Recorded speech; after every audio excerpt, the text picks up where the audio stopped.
안녕하세요. 제 이름은 이금자라고 합니다. 올해 70입니다.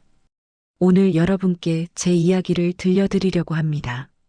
정말 어처구니가 없던 일이었거든요. 주차하러 나간다더니 무슨 일이 생긴 거냐고요? 아, 그건 나중에 말씀드릴게요. 지금은 제 이야기를 차근차근 들어주세요. 아침에 눈을 뜨면 제일 먼저 마주하는 건 천장의 칙칙한 벽지. 무늬가 아니라 묵직하게 짓눌리는 공기 그 자체인 것 같아요. 70평생을 살았으니 몸 여기저기 삐걱거리는 건 당연하다고 여기면서도 마음 한구석이 서늘해지는 건 어쩔 수가 없네요. 침대맡에 두었던 물 한 잔을 마시고 천천히 몸을 일으켰어요. 방문 너머로는 아직 아무런 소리도 들리지 않았죠. 아들 진우와 며느리 경미가 깨어나기 전 이 고요한 새벽만이 제가 이 집에서 유일하게 눈치 보지 않고 숨 쉴 수 있는 시간이거든요.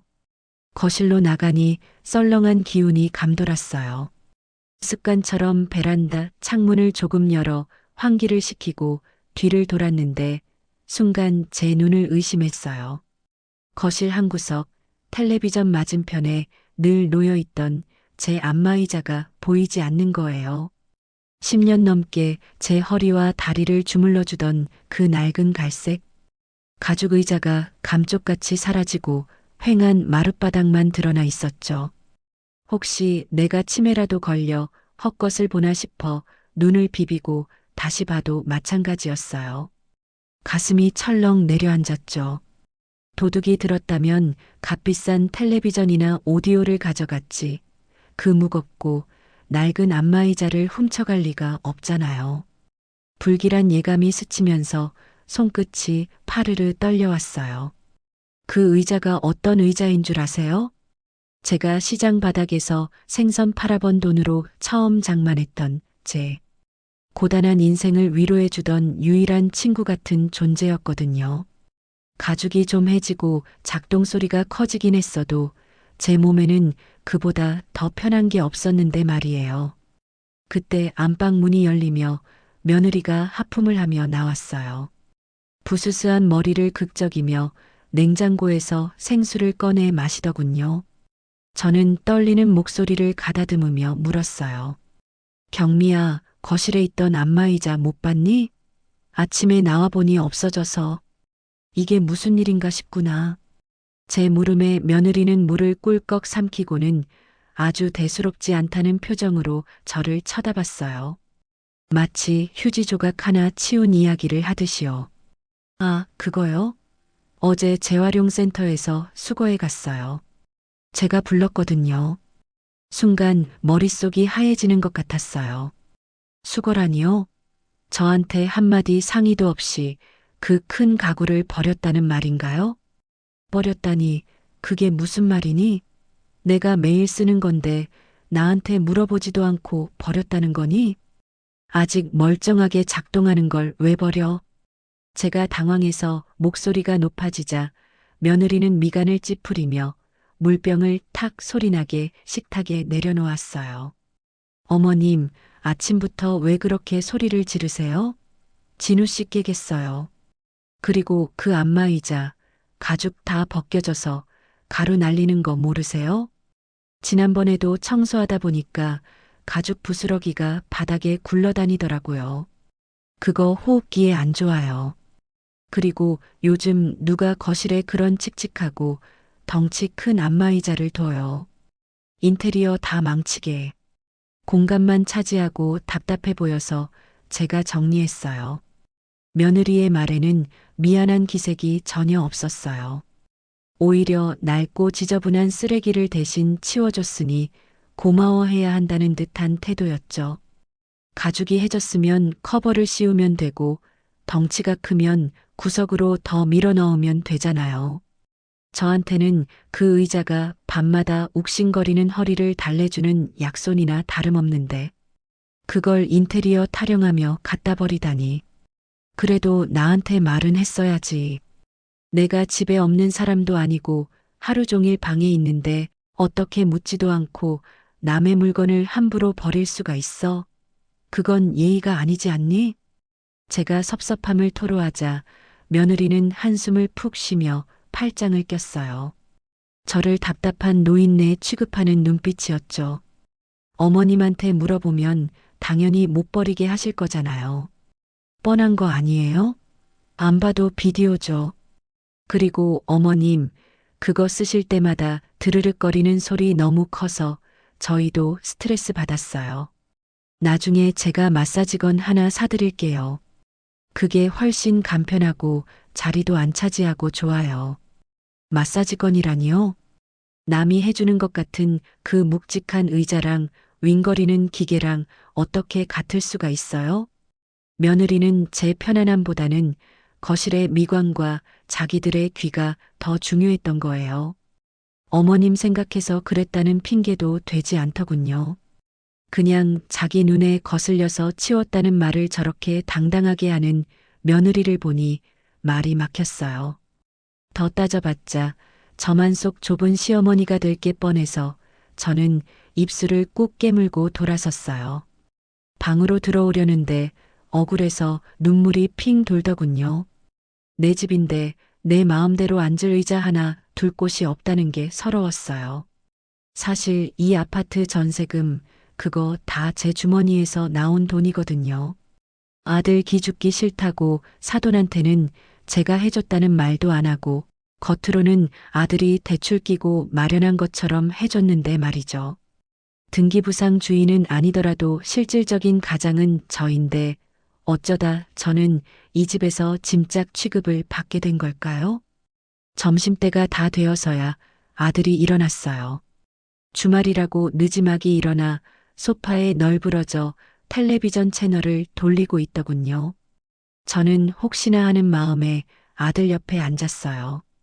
진우야, 너는 알고 있었니? 경미가 내 안마 잊어버린 거. 아들은 텔레비전에서 눈을 떼지 않고 건성으로 대답했어요. 아, 그거요? 경미가 말하더라고요. 가죽가루 날린다고.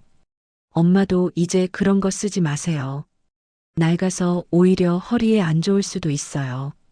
집도 넓어지고 좋잖아요. 집이 넓어지면 뭐하니? 내 마음이 좁아지는데. 내가 그 의자 얼마나 아끼는지 너도 알지 않니? 내가 첫 월급 탔을 때 돈 모아서 사준 거잖아. 에이, 엄마. 언제적 이야기를 하세요? 10년도 넘은 이야기를. 나중에 돈 많이 벌면 최고급으로 하나 사드릴게요. 지금은 좀 참으세요.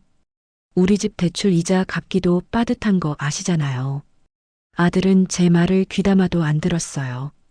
돈 없다는 핑계는 입버릇처럼 달고 살죠. 정작 며느리는 백화점 문화센터 다니고 아들은 주말마다 골프 치러 다니면서 말이에요. 제가 매달 주는 생활비 100만 원은 당연한 용돈처럼 받으면서 제 낡은 의자 하나 지켜줄 마음은 없었던 거죠. 저는 더 이상 아들에게 기대할 게 없다는 걸 뼈저리게 느꼈어요. 그런데 이게 시작에 불과했어요. 진짜 충격은 그날 저녁에 찾아왔거든요. 저녁 식사 시간이 되었어요. 며느리가 주방에서 달그락거리며 요리를 시작했죠. 평소엔 배달 음식이나 시켜 먹더니 오늘은 웬일로 갈비찜 냄새가 진동을 하더라고요. 저를 위해 맛있는 거라도 해주나 싶어 은근히 기대하며 식탁에 앉았어요. 그런데 며느리가 차려낸 밥상은 제 예상을 완전히 빗나갔어요. 식탁 중앙에는 먹음직스러운 갈비찜이 놓였지만 제 앞에는 김치찌개에 뚝배기 하나만 덩그러니 놓여 있었거든요. 어머님, 갈비찜은 간이 좀 세서 어머님 입맛엔 안 맞으실 거예요. 혈압에도 안 좋고요. 그래서 어제 드시던 찌개 데워드렸어요. 국물 시원하죠? 며느리는 상냥하게 웃으며 말했지만 그 속뜻은 이건 우리 먹을 거니까 탐내지 마세요라는 거였어요.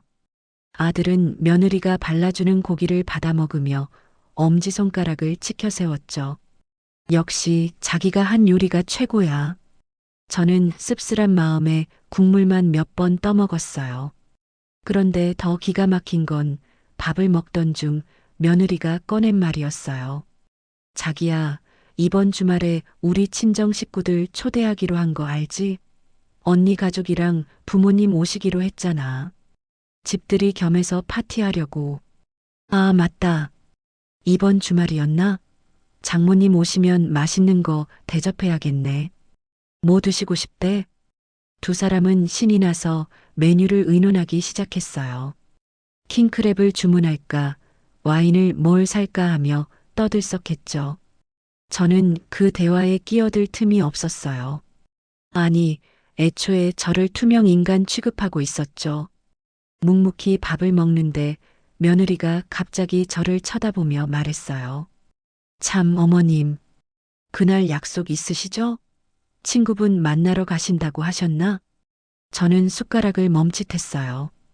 약속이라니? 저는 그런 약속 잡은 적이 없는데요. 이번 주말에 그냥 집에 있을 생각이었어요. 제가 정색하고 말하자 며느리는 당황한 기색도 없이 눈을 동그랗게 뜨며 말했어요. 어머, 제가 착각했나 봐요. 근데 어머님, 이번에 오시는 분들이 좀 많아요. 언니 조카들까지 오면 집이 꽉 찰 텐데 어머님 계시면 정신 없으실 거예요. 애들이 좀 시끄럽잖아요.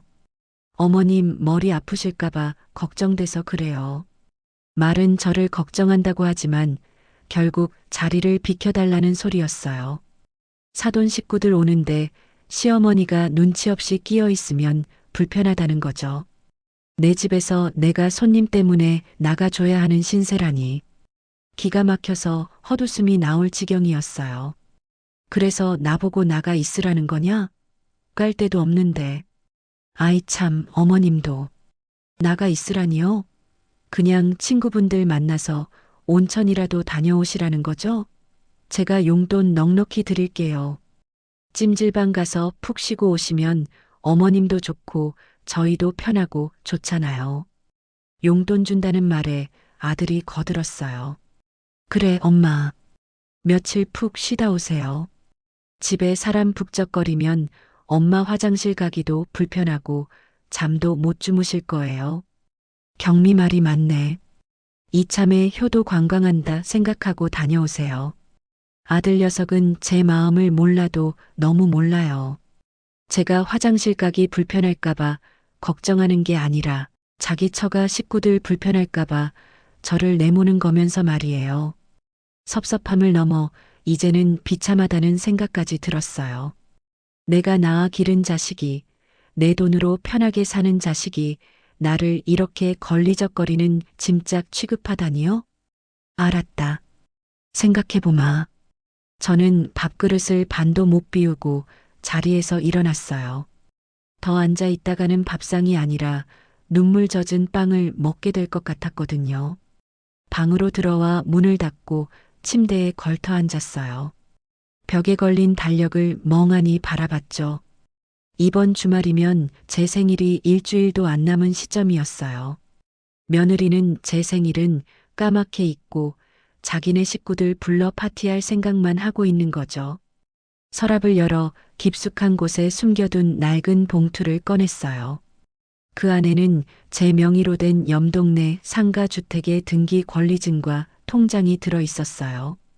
남편이 죽고 나서 받은 보험금과 제가 평생 악착같이 모은 돈을 합쳐 산 건물이지만 자식들에게는 철저히 비밀로 했어요. 돈 있다는 걸 알면 아들은 사업한다고 덤벼들을 테고 며느리는 더 바라는 게 많아질 테니까요. 그저 제가 가진 게 이 낡은 몸뚱이와 얼마 안 되는 연금뿐이라고 믿게 해야 그나마 저들이 스스로 살 길을 찾을 거라고 생각했거든요. 하지만 오늘따라 그 생각이 틀렸을지도 모른다는 의심이 들었어요. 내가 가진 게 없다고 생각하니까 저들이 나를 이렇게 함부로 대하는 건 아닐까요? 돈이 힘인 세상에서 힘없는 노인네는 자식에게조차 무시당하는 게 당연한 이치인 걸까요? 봉투를 만지작거리며 한참을 고민했어요. 당장이라도 이 봉투를 그들 코앞에 던져주고 내가 이런 사람이다라고 소리치고 싶은 충동이 일었지만 꾹 참았어요. 아직은 때가 아니라는 생각이 들었거든요. 창밖을 내다봤어요. 건너편 아파트 단지에 불빛들이 하나둘 켜지고 있었어요. 저 수많은 불빛 아래 행복하게 웃고 있을 가족들을 상상하니 가슴이 먹먹해졌어요. 우리 집 거실에서도 웃음소리가 들려왔어요. 며느리가 뭔가 재미있는 이야기를 하는지 아들이 박장대소를 하고 있었죠. 그 웃음소리가 저를 비웃는 것 같아 귀를 막고 싶었어요. 그날 밤 저는 잠을 설쳤어요. 허리가 아파서 뒤척이는데 안마의자가 없으니 주무를 수도 없고 파스 냄새 풍기면 며느리가 싫어할까봐 파스도 못 붙였죠. 캄캄한 방 안에서 천장만 바라보며 다짐했어요. 이번 주말 그래요. 나가주죠. 그들이 원하는 대로 자리를 비켜줄게요. 여기서 버티고 있어봤자 저만 비참해질 뿐이잖아요. 다음 날 아침 며느리는 제가 주말에 나가는 걸 기정사실로 하고 벌써부터 집 단장에 한창이었어요. 거실 커튼을 바꾸고 소파 쿠션을 새로 사고 난리도 아니었죠. 어머님, 이거 어때요? 색깔 화사하죠? 집안 분위기가 확 살잖아요. 며느리는 새 쿠션을 들어 보이며 제 동의를 구했어요. 제가 앉을 자리는 없애버려 놓고 쿠션 색깔 타령이라니. 저는 쓴웃음을 지으며 고개를 끄덕였어요. 그래, 곱구나. 너희 손님들 오면 좋아하겠다. 그죠? 아, 맞다. 어머님 가시는 김에 며칠 좀 넉넉히 계시다 오세요. 일요일에는 저희가 늦게까지 뒤풀이할 수도 있어서요. 이제는 아예 노골적으로 며칠 들어오지 말라고 하네요. 알았다. 걱정 마라. 너희끼리 편하게 놀아라. 저는 덤덤하게 대답했어요. 아들은 출근하면서 제게 봉투 하나를 건넸어요. 엄마, 이거 용돈이에요. 맛있는 거 사드시고 찜질방 가서 계란도 사드세요. 봉투 두께가 얇았어요. 10만 원이나 들었을까요? 킹크랩 한 마리 값도 안 되는 돈으로 엄마를 집 밖으로 내모는 아들의 손이 부끄러워 보이지도 않았어요. 저는 그 봉투를 받아 주머니에 넣으며 말했어요. 고맙다. 잘 쓸게. 아들이 나가고 며느리가 청소기를 돌리기 시작했을 때 저는 조용히 옷장을 열었어요. 그리고 낡은 외투를 꺼내 입었어요. 어차피 이 집에서 저는 방해꾼일 뿐이니까 잠시라도 밖에 나가 있는 게 마음이 편할 것 같았거든요. 베란다에 나가 텅 빈 안마의자 자리를 다시 한번 봤어요. 먼지 하나 없이 깨끗하게 닦여 있더군요. 제 흔적을 지우는 건 이렇게나 쉬운 일이었어요. 쓸쓸한 마음에 한숨이 절로 나왔죠. 저는 거실에 있는 며느리에게 한마디 툭 던졌어요. 경미야, 나 잠깐 산책 좀 다녀올게. 네, 어머님. 다녀오세요. 들어오실 때 두부 한 모만 사다 주실래요? 된장찌개 끓이게요. 나가는 시어머니에게 심부름까지 시키는 며느리. 저는 대꾸 없이 현관문을 나섰어요. 엘리베이터 거울 속에 비친 제 모습이 오늘따라 유난히 더 작아 보였어요. 1층 현관을 나서니 찬 바람이 훅 끼쳐왔어요. 저는 외투깃을 여미며 천천히 걸었어요. 어디로 가야 할지 막막했지만 일단 이 집에서 벗어나고 싶었어요. 그런데 그날 산책길에서 제 인생이 완전히 바뀔 만남이 있었습니다. 그게 뭐냐고요? 그건 2부에서 말씀드릴게요. 산책을 하며 동네를 한 바퀴 돌고 집으로 돌아왔어요. 손에는 며느리가 시킨 두부가 들려 있었죠. 현관문을 열고 들어서는데 거실에서 며느리의 목소리가 들렸어요. 누구랑 통화를 하고 있는 것 같았어요. 응, 언니. 걱정 마. 이번 주말에 그 늙은이 내보낼 거야. 저는 현관에서 신발을 벗다 말고 그 자리에 얼어붙었어요. 아니, 집들이 하는데 시어머니가 눈치 없이 끼어 있으면 우리 엄마 아빠도 불편하고 언니 가족도 불편하잖아. 그래서 찜질방이나 다녀오라고 했어. 며느리의 목소리에는 저를 배려하는 마음 따위는 없었어요. 그냥 귀찮은 짐짝을 치운다는 투였죠. 맞아, 맞아. 요즘 안마의자 그거 버렸는데도 또 징징대고 난리도 아니야. 낡은 거 하나 버렸다고 마치 세상 끝난 것처럼 굴더라니까. 에휴, 나이 먹으니까 집착도 대단해. 제가 얼마나 아껴하던 물건인지 알면서도 저렇게 비웃듯 말하는 며느리. 가슴이 답답해서 숨이 막힐 것 같았어요. 그리고 있잖아, 언니. 시어머니가 매달 생활비로 100만 원씩 준다며? 근데 그거 우리 생활비 쓰는 거 아니야. 내가 따로 빼돌리고 있어. 우리 집 적금 넣고. 뭐라고요? 제가 힘들게 모아서 드리는 생활비를 빼돌렸다고요? 시어머니는 우리가 그 돈으로 장 보고 생활한다고 생각하는데 실제로는 우리 돈으로 하고 시어머니 돈은 내가 따로 모으는 거야. 이미 1년 넘게 했으니까 1,000만 원은 넘게 모았을걸? 나중에 우리 차 바꿀 때 쓸 거야. 1,000만 원이 넘는 돈을 몰래 빼돌렸다는 말에 머리가 띵했어요. 그리고 있잖아. 우리 엄마한테도 매달 50만 원씩 보내고 있어. 시어머니 몰래. 그 늙은이가 알면 난리 칠 테니까 비밀로 해야 돼. 진우한테도 말 안 했어. 제 돈으로 제 친정 엄마한테 용돈을 보내다니요? 제가 경미 친정 엄마의 용돈을 대주고 있었던 거예요? 저는 참다 못해 거실로 들어섰어요. 두부를 식탁에 탁 내려놓으며 말했어요. 그래, 참 잘했네. 며느리가 깜짝 놀라 휴대폰을 떨어뜨렸어요. 얼굴이 하얗게 질리더니 어쩔 줄 몰라 하며 더듬거렸어요. 어머님. 언제 오셨어요? 저는 내가 한 말 다 들었다. 내 생활비 빼돌린 것, 내 친정 엄마한테 보낸 것 다 들었어. 며느리는 잠깐 당황하는가 싶더니 이내 뻔뻔한 표정으로 바뀌었어요. 어머님, 오해예요. 제가 설명은 필요 없다. 내가 한 말이 다 진실이잖아.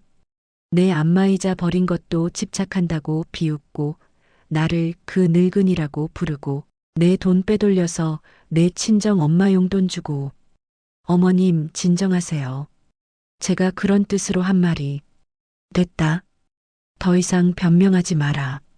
내 본심을 똑똑히 봤으니까. 저는 방으로 들어가 문을 닫아버렸어요. 며느리는 밖에서 한참을 어머님 부르다가 결국 포기하고 전화를 다시 했나 봐요. 언니, 나 큰일 났어. 시어머니가 다 들었나 봐. 저는 침대에 앉아 서랍을 열었어요. 그리고 봉투를 꺼내 다시 한번 들여다봤어요. 이제 알았어요. 아무리 제가 낮추고 참아도 저들은 절대 변하지 않는다는 걸. 오히려 제가 낮출수록 저들은 저를 더 무시하고 함부로 대한다는 걸. 그렇다면 이제 방법을 바꿔야겠죠. 그날 저녁 아들이 퇴근했어요. 며느리가 귓속말로 뭔가 얘기했나 봐요. 아들이 조심스럽게 제 방문을 두드렸어요. 엄마, 나예요. 문 좀 열어주세요. 저는 문을 열었어요. 아들은 머쓱한 표정으로 서 있었죠. 엄마, 경미가 실수한 것 같아요. 전화 통화하다가 말이 좀 과했나 봐요. 사과하고 싶다는데 엄마가 안 받아주셔서. 과했다고? 진우야, 내 와이프가 뭐라고 했는지 아니? 그게 생활비를 따로 모았다고. 그뿐이니? 나를 그 늙은이라고 불렀어. 내 안마의자 버린 것도 집착한다고 비웃었고 내 장모님한테 내 돈으로 용돈 보내고 있었어. 내 몰래. 이것도 실수니? 아들은 말문이 막힌 듯 아무 말도 못했어요. 엄마, 그건 제가 몰랐어요. 경미가 그럴 줄은. 넌 항상 몰랐지. 내 와이프가 나한테 어떻게 하는지 내가 알려고 했니? 아니면 알면서도 모른 척 했니? 엄마, 미안해요. 제가 잘못했어요. 미안하다는 말은 이제 지겹다. 너희끼리 주말 파티 잘해라. 나는 나갈 테니까. 엄마, 그러지 마시고. 저는 아들의 말을 끊었어요. 주말 전에 나갈 거다. 너희가 원하는 대로. 그게 서로한테 좋을 것 같구나. 아들은 더 이상 아무 말도 못하고 방을 나갔어요. 주말이 되었어요. 저는 작은 캐리어에 짐을 꾸렸어요. 옷 몇 벌과 세면도구, 그리고 중요한 서류들. 며느리는 거실에서 파티 준비로 분주했어요. 음식을 주문하고 꽃꽂이를 배치하고 와인잔을 닦고 제가 캐리어를 끌고 나오자 며느리가 어색하게 웃으며 말했어요. 어머님 다녀오세요. 좋은 시간 보내세요. 그래. 너희도. 현관문을 나서는데 아들이 급하게 뛰어왔어요. 엄마, 잠깐만요. 이거. 아들이 봉투를 내밀었어요. 아까보다는 조금 두툼해 보였어요. 용돈이에요. 넉넉히 쓰세요. 고맙다. 저는 봉투를 받아 가방에 넣었어요. 그리고 엘리베이터를 탔죠. 1층에 내려서 밖으로 나왔어요. 이른 아침이라 거리는 한산했어요. 저는 택시를 잡아 타고 말했어요. 염동으로 가주세요. 기사님이 고개를 끄덕이며 출발했어요. 창밖으로 아파트 단지가 멀어져 갔어요. 30평짜리 전세 아파트. 제 돈으로 마련해 준 집. 이제 그곳에서 저는 완전히 밀려났네요. 하지만 슬프지 않았어요. 오히려 홀가분했어요. 왜냐하면 이제 제가 진짜 집으로 가고 있었으니까요. 택시가 염동에 도착했어요. 제가 내린 곳은 작은 상가 건물 앞이었어요. 4층짜리 건물. 1층은 편의점, 2층과 3층은 사무실, 4층은 주거용 오피스텔. 이 건물 전체가 제 거예요. 남편 보험금과 제가 평생 모은 돈으로 산 건물. 시세로 따지면 30억은 좋게 넘어요. 매달 들어오는 월세 수입만 해도 500만 원이 넘고요. 아들도 며느리도 모르는 비밀이었죠. 저는 4층 오피스텔로 올라갔어요. 문을 열고 들어서니 깨끗하게 정돈된 공간이 나타났어요. 한 달에 한 번씩 청소업체를 불러 관리하고 있었거든요. 넓은 거실, 쾌적한 침실, 탁 트인 전망. 30평짜리 전세보다 훨씬 좋았어요. 무엇보다 여기는 제 명의예요. 제 공간이에요.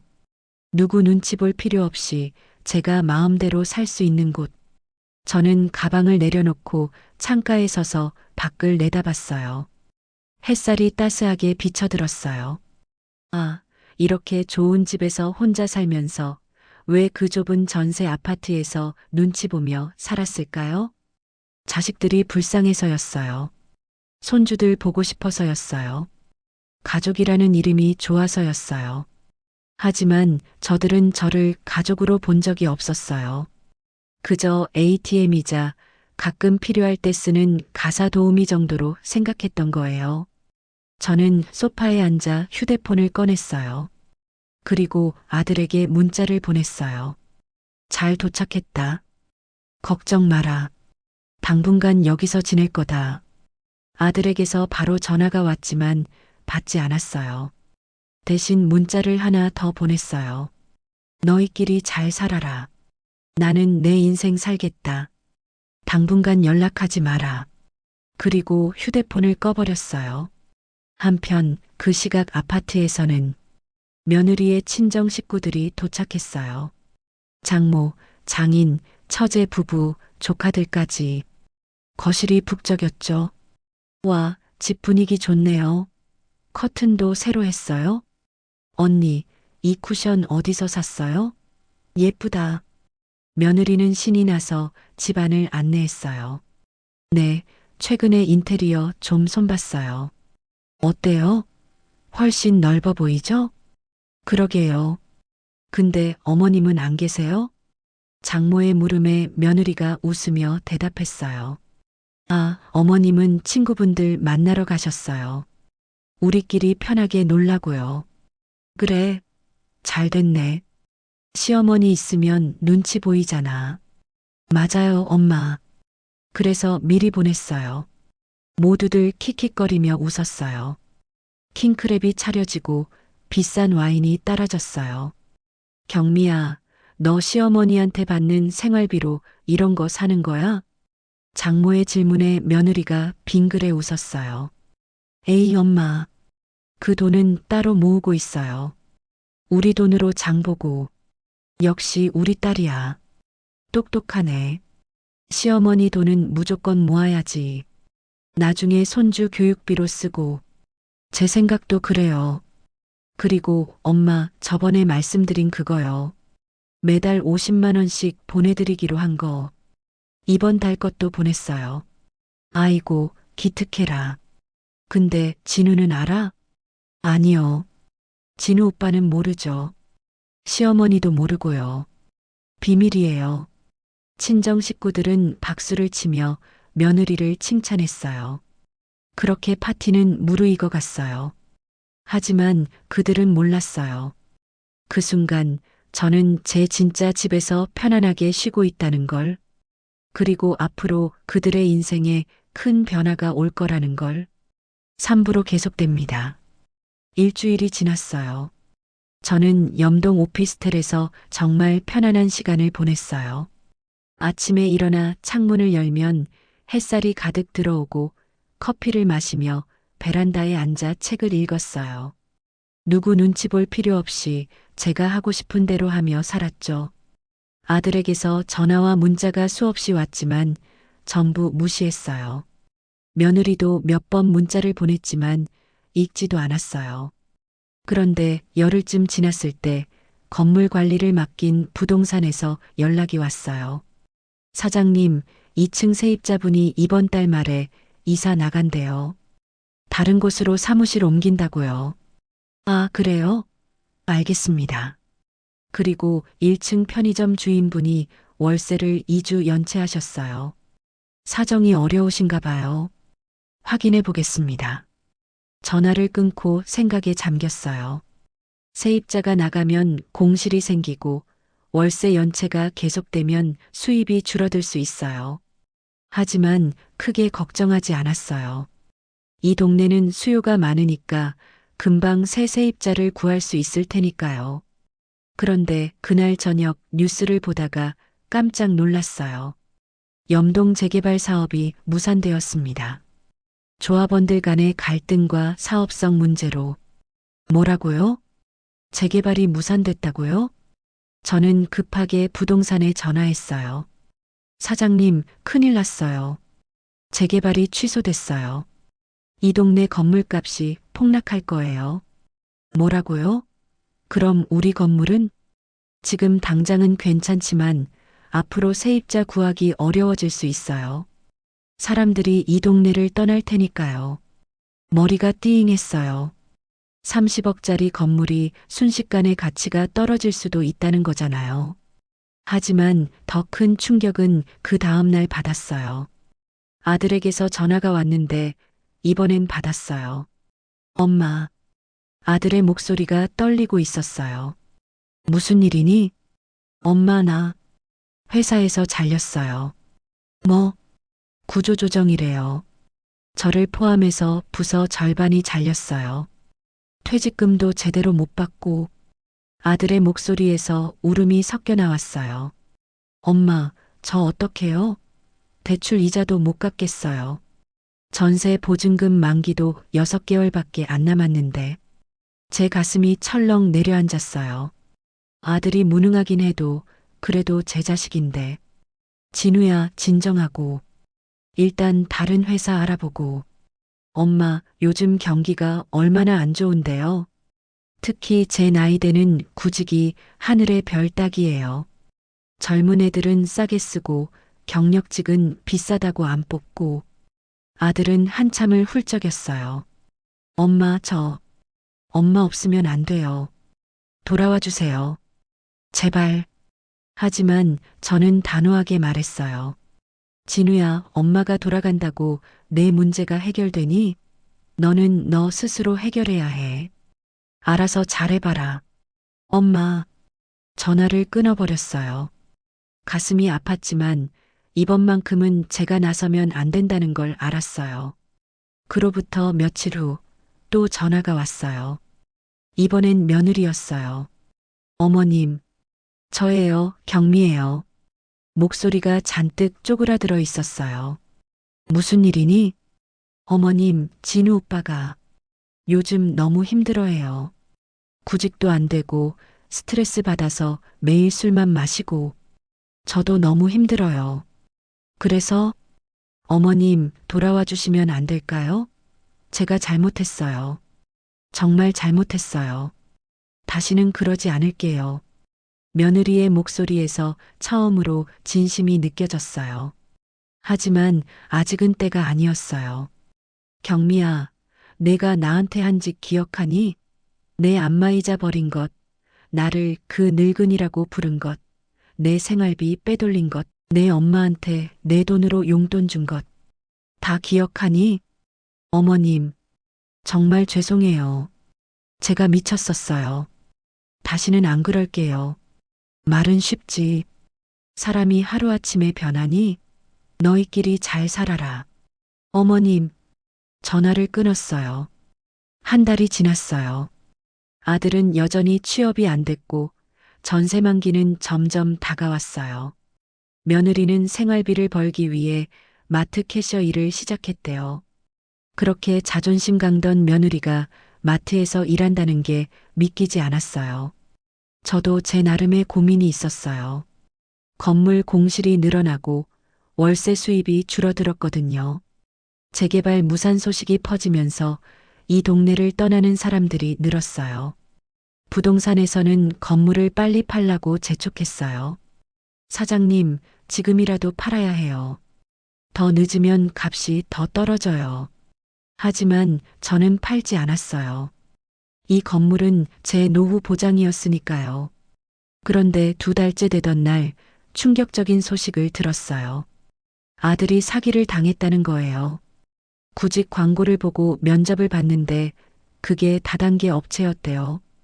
보증금 명목으로 500만 원을 넘겼는데 그 회사가 하루아침에 사라졌다는 거예요. 며느리가 모아둔 비상금까지 털어넣었다는데 아들에게서 온 문자였어요. 엄마, 저 정말 죽고 싶어요. 사기당했어요. 돈도 없고 일자리도 없고 경미랑 매일 싸워요. 이혼하자고 하네요. 엄마, 도와주세요. 제 손이 떨렸어요. 며느리도 문자를 보냈어요. 어머님, 저 더 이상 못 버티겠어요. 마트 월급으로는 생활비도 안 돼요. 진우 오빠는 날마다 술 마시고 저한테 화풀이하고 제가 잘못했어요. 정말 잘못했어요. 제발 도와주세요. 저는 휴대폰을 꺼버리고 창밖을 내다봤어요. 이제 그들이 바닥까지 떨어지고 있었어요. 제가 원하던 게 이거였나요? 자식들이 이렇게 무너지는 걸 보는 게 가슴 한편이 아팠지만 다른 한편으로는 생각했어요. 이제야 그들이 정말로 뉘우치고 있구나. 이제야 돈이 전부가 아니라는 걸 깨닫고 있구나. 그런데 바로 그날 저녁 예상치 못한 일이 벌어졌어요. 현관 초인종이 울렸어요. 누구세요? 인터폰 화면을 보니 아들이었어요. 며느리도 함께 있었어요.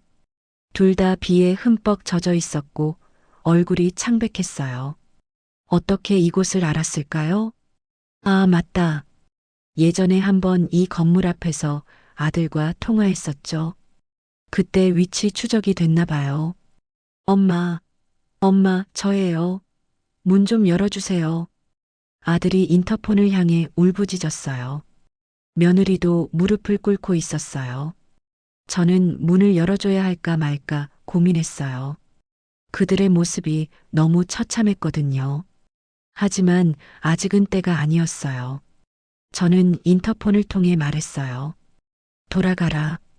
아직 때가 아니다. 엄마, 제발요. 우리 정말 죽을 것 같아요. 돌아가서 더 생각해봐라. 너희가 진짜로 뉘우치는지 아니면 그냥 돈이 필요해서 찾아온 건지. 엄마, 저는 인터폰을 꺼버렸어요. 창문으로 내다보니 두 사람이 빗속에서 한참을 서 있다가 결국 돌아갔어요. 그날 밤 저는 잠을 이루지 못했어요. 제가 너무 냉정한 걸까요? 아니면 이게 진짜 사랑일까요? 고민 끝에 저는 결심했어요. 좀 더 지켜보기로. 그들이 진짜로 변했는지 아니면 그냥 돈 때문인지 확인하기로. 그리고 그 답을 알게 되는 날이 곧 왔습니다. 삽으로 계속됩니다. 석 달이 흘렀어요. 아들과 며느리의 상황은 점점 더 나빠졌어요. 전세 보증금 만기가 다가오는데 돈이 없어서 집을 빼야 하는 상황. 며느리는 마트에서 손님과 싸워서 결국 잘렸대요.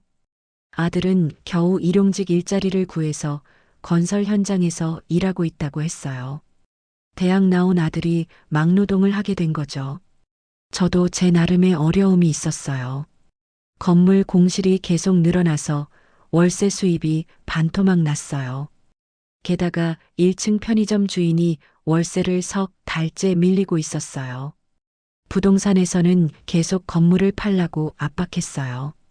사장님, 지금이라도 팔아야 해요. 이 동네 건물값이 계속 떨어지고 있어요. 작년에 30억이던 게 지금은 25억도 안 받을 거예요. 5억이나 손해를 보게 생겼어요. 하지만 저는 결정을 미뤘어요. 그러던 어느 날 며느리에게서 문자가 왔어요. 이번에는 돈 달라는 얘기가 아니었어요. 어머님, 저 마트에서 잘렸어요. 손님한테 반말했다고. 근데 그 손님이 먼저 저한테 욕했거든요. 하지만 제가 참았어야 했는데, 제가 예전 같았으면 손님한테 대들었을 거예요. 근데 요즘엔 제가 왜 그랬는지 알 것 같아요. 제가 어머님한테 했던 것처럼 남들한테 했으니까 이렇게 당하는 거겠죠. 어머님, 진짜 죄송해요.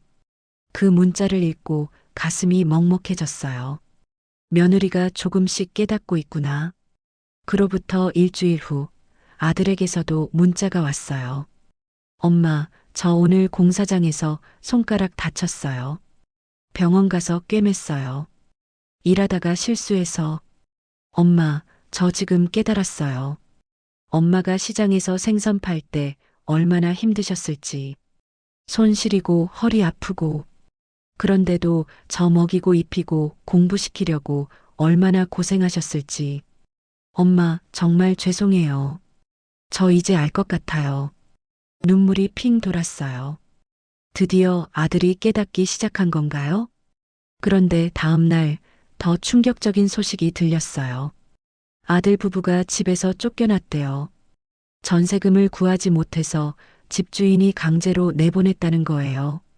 짐은 친구 창고에 맡기고 아들 부부는 PC방에서 자고 있다고 했어요. 며느리가 보낸 문자였어요. 어머님, 저희 집 나왔어요. 갈 곳이 없어서 PC방에서 자고 있어요. 진우 오빠는 다친 손으로 계속 일하고 있고 저는 편의점 야간 알바 구했어요. 어머님한테 도와달라고 하고 싶지만 그럴 자격이 없다는 거 알아요. 그냥 어머님이 건강하시다는 것만 알고 싶어서 문자 보내요. 부디 건강하세요. 이 문자는 달랐어요. 도와달라는 말이 없었어요. 그냥 안부만 물었어요. 며느리가 정말 변한 걸까요? 저는 고민 끝에 결정했어요. 한 번 더 시험해 보기로. 다음 날 저는 일부러 아들 부부가 자주 가는 PC방 근처에 갔어요. 그리고 멀리서 지켜봤어요. 아침 일찍 아들이 PC방에서 나왔어요. 붕대를 감은 손으로 가방을 메고 절뚝거리며 걸어갔어요. 공사 현장으로 가는 거겠죠. 1시간쯤 뒤 며느리도 나왔어요. 화장기 없는 얼굴에 낡은 옷을 입고 편의점 쪽으로 걸어갔어요. 두 사람 모두 뒤돌아보지 않고 묵묵히 걸었어요. 예전처럼 불평하지도 누구를 원망하지도 않는 것 같았어요. 그냥 살기 위해 버티고 있었어요. 저는 PC방 주인에게 물어봤어요. 저기 이 PC방에서 자고 가는 부부 있죠? 어떤 사람들이에요? 주인이 고개를 끄덕였어요. 아, 그 부부요? 참 기특해요. 매일 새벽에 일어나서 청소 좀 도와주고 가거든요. 제가 시킨 것도 아닌데. 그리고 절대 큰 소리 안 내고 다른 손님들한테 피해 안 주려고 조심해요. 그래요? 네. 처음엔 그냥 돈 없어서 여기 자는 사람들인 줄 알았는데 이야기 들어보니까 사정이 있더라고요. 제가 반값 깎아주려고 했는데 극구 사양하더라고요. 공짜로 받을 수 없다고. 며느리가 공짜를 거절했다고요? 그 명품 가방을 사달라고 조르던 며느리가 주인이 덧붙였어요. 그리고 그 남자분 손 다쳤는데도 매일 공사장 가더라고요. 와이프분도 편의점에서 밤샘 일하고 와서 낮에는 다른 알바 한다던데 참 열심히 살아요. 저는 가슴이 뭉클했어요. 정말로 변했구나. 진짜로. 그날 저녁 저는 결심했어요. 이제 그들을 도와줄 때가 됐다고. 하지만 그냥 도와주는 게 아니라 제대로 된 교훈을 주면서 도와주기로 했어요. 저는 부동산에 전화했어요. 건물 팔지 마세요.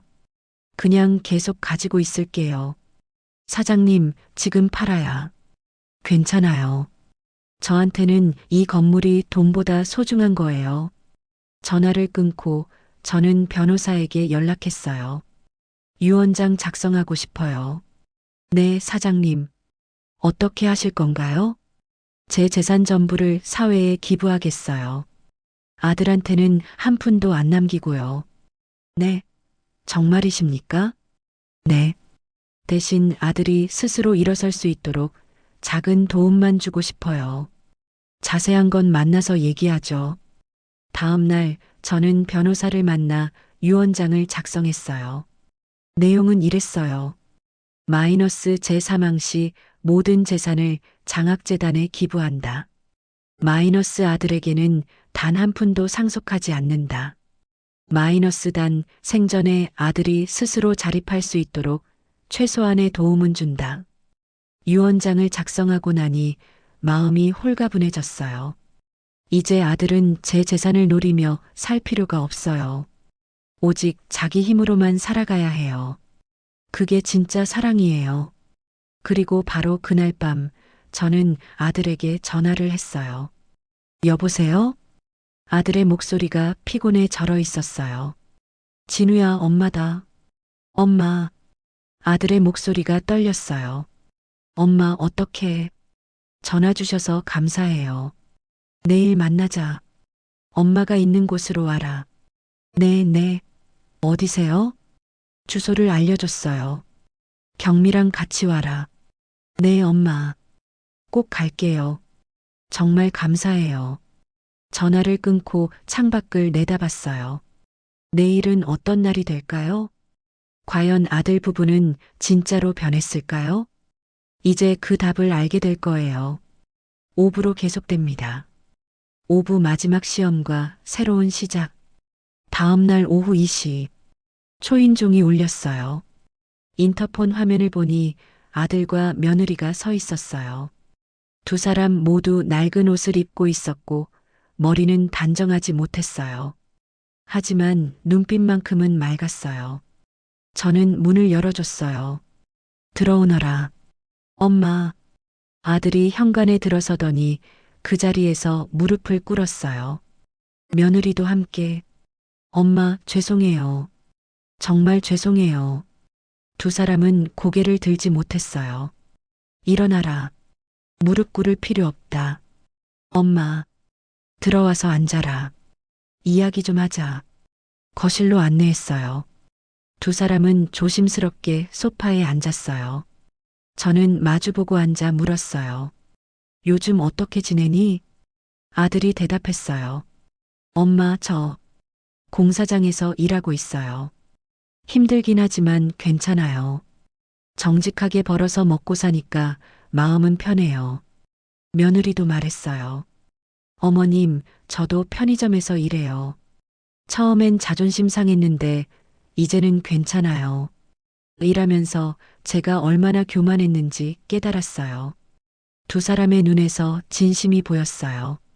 저는 조용히 물었어요. 너희 정말 변한 거니?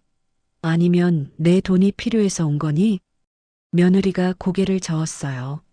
어머님, 진짜 변했어요. 저 마트에서 손님한테 욕먹고 잘렸을 때 깨달았어요. 제가 어머님한테 얼마나 못되게 굴었는지, 안마의자 버린 것도, 어머님을 그 늙은이라고 부른 것도 다 제 잘못이에요. 아들도 거들었어요. 엄마, 저도 요즘 공사장에서 일하면서 많이 생각했어요. 엄마가 시장에서 얼마나 고생하셨을지. 제 손가락 하나 다친 것도 이렇게 아픈데 엄마는 그 추운 겨울에 얼마나 고생하셨을까? 정말 죄송해요. 두 사람은 진심으로 사과하고 있었어요. 저는 한참을 그들을 바라보다가 입을 열었어요. 너희가 진짜로 변했다는 걸 믿는다. 하지만 한 가지 확실히 해두고 싶은 게 있다. 네, 엄마. 뭐든지 말씀하세요.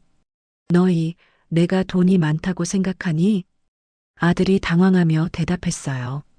엄마, 저희는 엄마 재산 같은 거 바라지 않아요.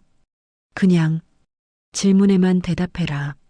내가 돈이 많다고 생각하니? 며느리가 조심스럽게 말했어요.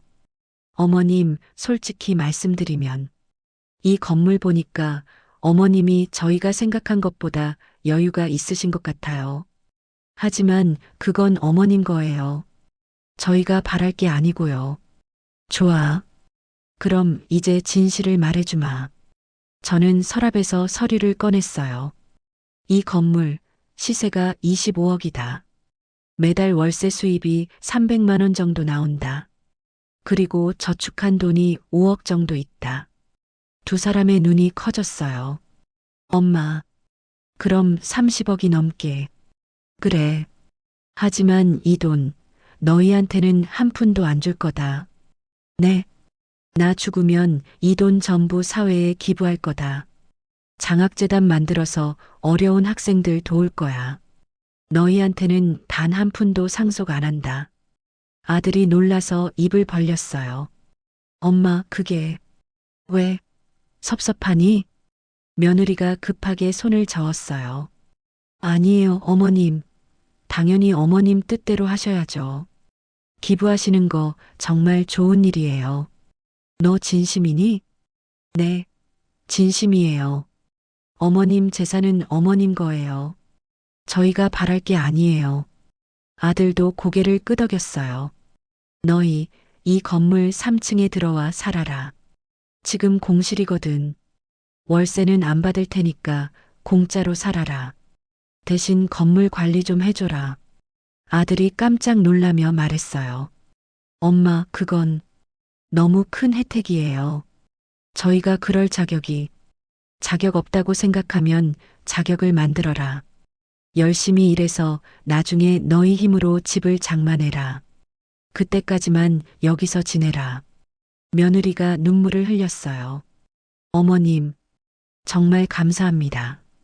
정말 울지 마라. 그리고 조건이 하나 더 있다. 네, 말씀하세요. 너희 나중에 돈 벌거든 그 돈으로 남 도와줘라. 어려운 사람들 도와주고 착하게 살아라. 그게 내가 원하는 거다. 네, 엄마. 꼭 그렇게 할게요. 저는 자리에서 일어났어요. 배고프지? 밥 먹자. 내가 해놓은 게 있다. 주방으로 가서 음식을 날랐어요. 뚝배기 2개에 김이 모락모락 나는 국밥. 그리고 반찬 몇 가지. 어머님, 이게 어서 먹어라. 식기 전에. 두 사람은 숟가락을 들었어요. 국물을 한 모금 먹더니 눈물을 흘렸어요. 어머님, 맛있어요. 엄마, 너무 맛있어요. 두 사람은 밥을 먹으면서 계속 눈물을 흘렸어요. 굶주림도 있었겠지만 그보다는 엄마의 손맛이 그리웠을 거예요. 저도 모르게 눈가가 뜨거워졌어요. 밥을 다 먹고 두 사람은 설거지를 했어요. 며느리가 설거지를 하는데 예전 같았으면 상상도 못할 일이었어요. 어머님, 3층 열쇠 주시면 저희가 청소하고 들어가도 될까요? 그래. 여기 열쇠 있다. 가져가라. 감사합니다, 어머님. 두 사람이 나가려는데 저는 봉투 하나를 건넸어요. 이거 가져가라. 이게 뭐예요, 엄마? 생활비이다. 많지는 않지만 당장 쓸 거 사라. 엄마, 이건 받아라. 엄마 마음이다. 아들이 봉투를 받으며 고개를 숙였어요. 감사합니다, 엄마. 꼭 갚을게요. 갚을 필요 없다. 대신 남 도와주며 살아라. 네. 두 사람은 인사를 하고 3층으로 올라갔어요. 저는 창가에 서서 그들을 지켜봤어요. 1시간쯤 뒤 3층에 불이 켜졌어요. 그리고 창문이 활짝 열렸어요. 며느리가 창문을 닫고 있었어요. 아들은 걸레로 바닥을 닦고 있었고요. 두 사람 모두 열심히 청소하고 있었어요. 예전에 게으르고 오만했던 모습은 온데간데 없었어요. 한 달이 지났어요. 아들은 공사 현장에서 계속 일했고 기술도 배웠어요. 며느리는 편의점 일을 그만두고 작은 반찬 가게에 취직했어요. 요리 솜씨를 인정받았거든요. 두 사람은 매주 제게 인사를 왔어요. 어머님, 이번 주는 어떻게 지내셨어요? 잘 지냈다. 너희는? 저희도 잘 지냈어요. 어머님, 이거 제가 만든 잡채예요. 드셔보세요. 며느리가 직접 만든 반찬을 가져왔어요. 맛을 보니 정말 맛있었어요. 오, 맛있구나. 솜씨가 좋네. 정말요? 다행이다. 어머님 입맛에 맞아서. 아들도 용돈을 조금씩 드렸어요. 엄마, 이번 달 월급 받았어요. 얼마 안 되지만 효도하고 싶어서요. 아이고, 너희가 쓰거라. 엄마는 돈 필요 없다. 엄마 받아주세요. 제 마음이에요. 저는 받았어요. 하지만 그 돈은 따로 모아뒀어요. 나중에 두 사람이 집 장만할 때 보태주려고요. 6개월이 지났어요. 아들은 도배 기술을 완전히 익혀서 이제 웬만한 일은 혼자 할 수 있게 됐어요. 수입도 늘어서 한 달에 300만 원 정도 벌게 됐대요. 며느리는 반찬 가게에서 인정받아서 점장이 되었어요. 어머님 있잖아요. 저희 이제 돈 좀 모았어요. 그래. 얼마나? 1,000만 원이요. 매달 조금씩 모았더니 이렇게 됐어요. 잘했구나. 계속 모아라. 네. 나중에 작은 전세라도 얻을 수 있을 때까지 열심히 모을게요. 두 사람의 눈빛이 빛났어요. 1년이 지났어요. 아들은 이제 작은 인테리어 팀을 꾸려서 일하고 있어요. 며느리는 반찬 가게를 직접 차렸어요. 작은 가게지만 손님들이 많아서 장사가 잘 되고 있대요. 어느 날 두 사람이 저를 찾아왔어요.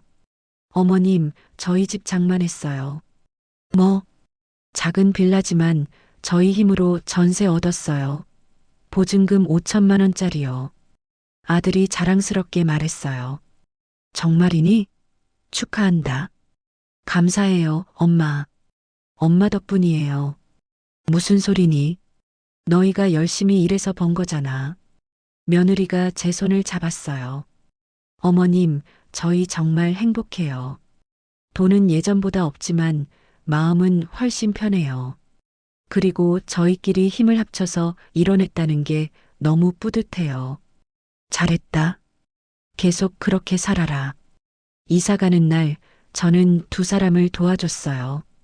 짐은 많지 않았어요. 헌 가구 몇 개와 옷가지들. 하지만 두 사람의 얼굴은 빛났어요. 어머님, 자주 놀러 오세요. 저희 집에요. 그래, 놀러 갈게. 어머님, 정말 감사해요. 어머님이 저희를 버리지 않으셨다면 저희는 평생 철부지로 살았을 거예요. 며느리의 말에 아들도 고개를 끄덕였어요.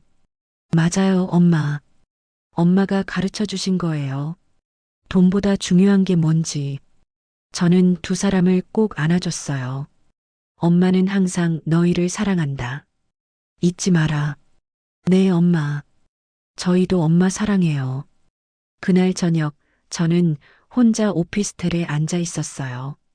창밖으로 노을이 지고 있었어요. 참 아름다운 풍경이었어요. 휴대폰이 울렸어요. 아들에게서 문자였어요. 엄마, 새 집에 잘 도착했어요. 오늘 저녁은 경미가 만든 된장찌개 먹었어요. 엄마 손맛이랑 똑같아요. 건강하세요, 엄마. 사랑해요. 그리고 사진 한 장이 왔어요. 작은 식탁에 둘러앉아 밥을 먹는 아들 부부. 둘 다 환하게 웃고 있었어요. 저는 그 사진을 보며 미소 지었어요. 그래, 이제 됐다. 이제 진짜로 내 자식들이 어른이 됐구나. 2년이 지났어요. 아들 팀은 점점 커져서 이제 직원이 10명이 됐어요. 며느리 반찬 가게도 지점을 하나 더 냈어요. 두 사람은 열심히 일하며 살고 있어요. 그리고 매달 꼬박꼬박 저를 찾아와요. 반찬도 가져오고 용돈도 드리고. 어머님, 이번에 저희가 어려운 청소년들 위해 장학금 좀 냈어요. 정말? 얼마나? 100만 원이요. 많지는 않지만 어머님이 하시는 것처럼 저희도 나누고 싶어서요. 제 눈가가 뜨거워졌어요. 잘했다. 정말 잘했다. 어느 날 며느리가 조심스럽게 말했어요. 어머님, 사실은요. 제가 임신했어요. 정말이니? 네. 3달 됐어요. 아직 성별은 모르지만 저는 며느리를 꼭 안아줬어요. 축하한다. 정말 축하해. 어머님, 아기 낳으면 어머님 모시고 같이 살고 싶어요. 괜찮으시면. 그래도 되니? 네. 저희 이제 조금 여유가 생겨서 좀 더 큰 집으로 이사하려고요. 어머님 방도 만들고요. 아들도 거들었어요. 엄마, 저희랑 같이 사세요. 이제 저희가 엄마 모실 차례예요. 저는 고개를 저었어요. 고맙지만 엄마는 여기서 살 거다. 너희끼리 행복하게 살아라. 엄마는 가끔 놀러 갈게. 엄마, 대신 손주 낳으면 자주 보여줘라. 그걸로 충분하다. 며느리가 눈물을 글썽였어요. 네, 어머님. 자주 모시러 올게요. 그날 밤 저는 일기를 썼어요. 오늘 며느리가 임신 소식을 전했다. 곧 할머니가 되는구나. 참 감개무량하다. 2년 전만 해도 원수같이 지냈는데 이제는 진짜 가족이 된 것 같다. 돈으로는 살 수 없는 행복이다. 일기를 덮고 창밖을 내다봤어요. 별이 총총했어요. 저는 혼잣말로 중얼거렸어요. 여보, 보고 있어요? 우리 아들 드디어 사람 됐어요. 며느리도 착해졌고요. 이제 걱정 안 해도 될 것 같아요. 바람이 살랑 불어왔어요. 마치 남편이 대답하는 것 같았어요. 수고했소, 당신. 저는 미소 지으며 잠자리에 들었어요. 오랜만에 푹 잘 수 있을 것 같았어요. 5년이 흘렀어요. 저는 여전히 염동 오피스텔에서 살고 있어요. 건물 가치는 다시 올라서 30억이 됐어요. 재개발이 다시 추진되고 있거든요. 하지만 저는 여전히 팔지 않았어요. 이 건물에서 나오는 월세로 장학재단을 운영하고 있으니까요. 매년 10명의 어려운 학생들에게 장학금을 주고 있어요. 아들은 이제 중견 인테리어 회사 사장이 됐어요. 직원이 10명이나 되고 연 매출이 수십억이래요. 며느리는 반찬 가게를 프랜차이즈로 키워서 지점이 15개나 됐어요. 두 사람 모두 성공했어요. 하지만 절대 교만하지 않아요. 매년 수익의 10%를 사회에 기부하고 있어요. 어려운 사람들을 돕고 있죠. 손주는 둘이에요. 5살 손녀와 3살 손자. 너무너무 예뻐요. 아이들은 저를 할머니라고 부르며 따라요. 매주 주말이면 저를 보러 와요. 할머니, 할머니. 아이들이 뛰어오면 저는 품에 안아줘요. 이보다 더 큰 행복이 어디 있을까요? 어느 날 아들이 물었어요. 엄마, 후회 안 하세요? 재산 다 기부하신 거. 후회? 왜? 엄마가 저희한테 물려주셨으면 저희가 더 편하게 살 수 있었을 텐데. 저는 고개를 저었어요. 진우야, 엄마가 너희한테 준 건 돈보다 더 귀한 거야. 뭐요? 스스로 일어서는 법. 그게 진짜 유산이야. 아들이 제 손을 꼭 잡았어요. 엄마, 정말 감사해요.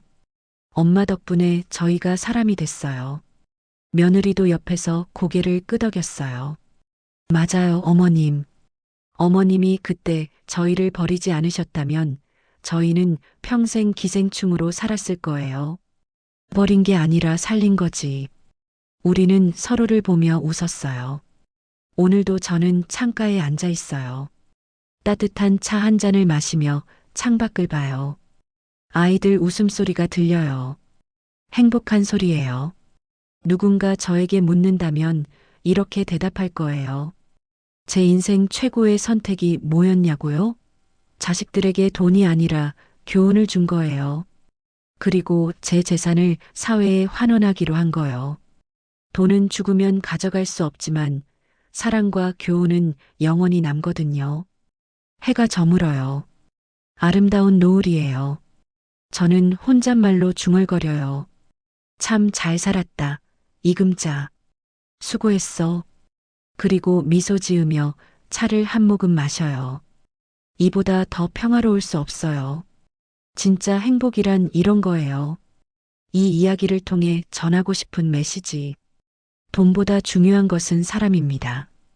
자식에게 물려줄 최고의 유산은 재산이 아니라 바르게 사는 법입니다. 진짜 사랑은 때로는 냉정하게 보일 수 있지만 결국 상대를 성장시킵니다. 시청해 주셔서 감사합니다.